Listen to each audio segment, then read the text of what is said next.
नमस्कार दोस्तों, कैसे आप लोग। आज मैं डिस्कशन करने वाला हूँ एक अपकमिंग आईपीएस के बारे में। और ये जो अपकमिंग आईपीएस है वे एक बहुत शानदार कंपनी है जिसका नाम है टाटा ग्रुप।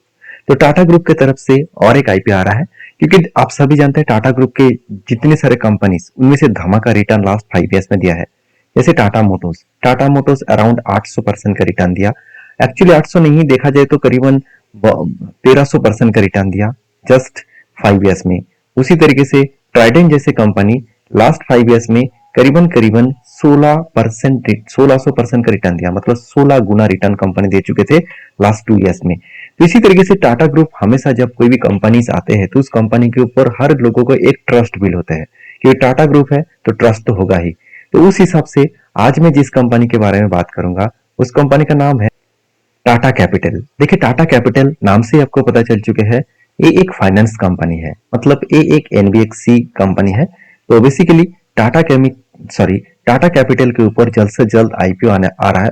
तो इसके ऊपर आपको कुछ डिटेल्स इंफॉर्मेशन मैं आपके साथ अभी शेयर करूंगा, और बाद में आपको बाकी इंफॉर्मेशन भी शेयर करूंगा, क्योंकि बाकी इंफॉर्मेशन अभी तक आया नहीं है। तो जब आएगा तो मैं आपके साथ जरूर शेयर करूंगा। तो बेसिकली चलो आईपीएस के ऊपर डिटेल्स कुछ पॉइंट्स देख लेते हैं।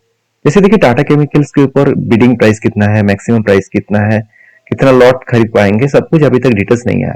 तो बताया जा रहा है कि करीबन $2 बिलियन का टोटल आईपीओ आने वाला है। तो $2 बिलियन का मतलब होता है करीबन 18,000 करोड़। तो मार्केट से वो 18,000 करोड़ उठाने वाले हैं, जिसके लिए वो आईपीओ लेकर आ रहे हैं। तो एक अच्छा खासा आईपीओ होने वाला है। मैं अच्छा खासा इसीलिए बता रहा हूँ क्योंकि देखिए आईपीओ के कुछ आउटलेट देखिए एनबीएफसी कंपनी के कुछ आउटलेट देखिए, कितना शानदार कंपनी परफॉर्मेंस कर रहा है। NBFC credit project growth CAGR 15 से 17% के ग्रोथ कर रहा है, और 2024 से लेकर 27 तक वो 15 से 17% का ग्रोथ को मेंटेन करेगा।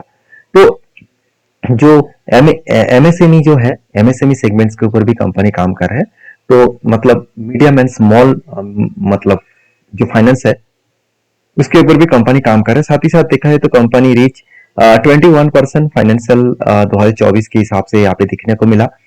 और बेसिकली देखिए, टाटा कैपिटल का जो ऑब्जेक्टिव है, इस आईपीओ लेने का जो मेन ऑब्जेक्टिव है, कंपनी बता रही है fund will be utilized expand Tata capital lending portfolio. मतलब कंपनी जो पैसा मार्केट से उठाकर वो उस पैसे को लोन के हिसाब से फिर से बांटने वाला देने वाला है, और वहां से अर्निंग करने वाला है। साथ ही साथ कंपनी ये भी बता रहा है कि कुछ फंडिंग उठाने वाला है, इम्प्रूव कैपिटल जो एडिक्वेसी है, तो कैपिटल एडिक्वेसी को रिकवरी करने के लिए भी इस तरीके से काम किया जा रहा है। साथ ही साथ ये भी बताया जा रहा है कि the funds will be utilized to strategic investment. तो डिजिटल जो मतलब ट्रांसफॉर्मेशन है, तो इस बेसिस में कंपनी के ऊपर भी ग्रोथ आने वाला है।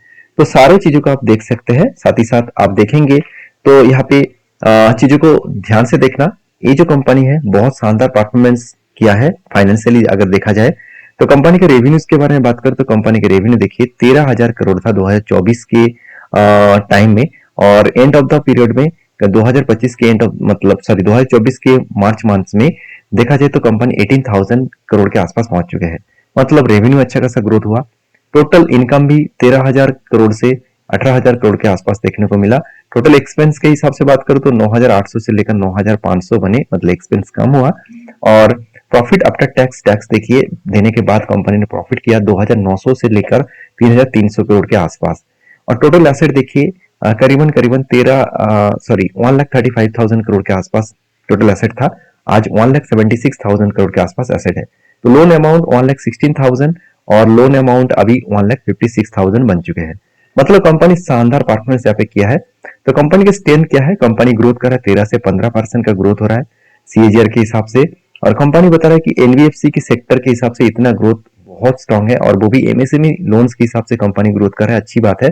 तो कंपनी के साथ ही साथ कंपनी बता रहा है कि गवर्नमेंट का कुछ जो इनोवेटिव प्लान है, जैसे उद्यम एसेट एंड पीएम जो मतलब जो विश्वकर्मा प्रोजेक्ट है, इसके ऊपर टाटा कैपिटल का भी फायदा होगा, क्योंकि इस प्रोजेक्ट के ऊपर ज्यादा फायदा इसी कंपनी को होने वाला है।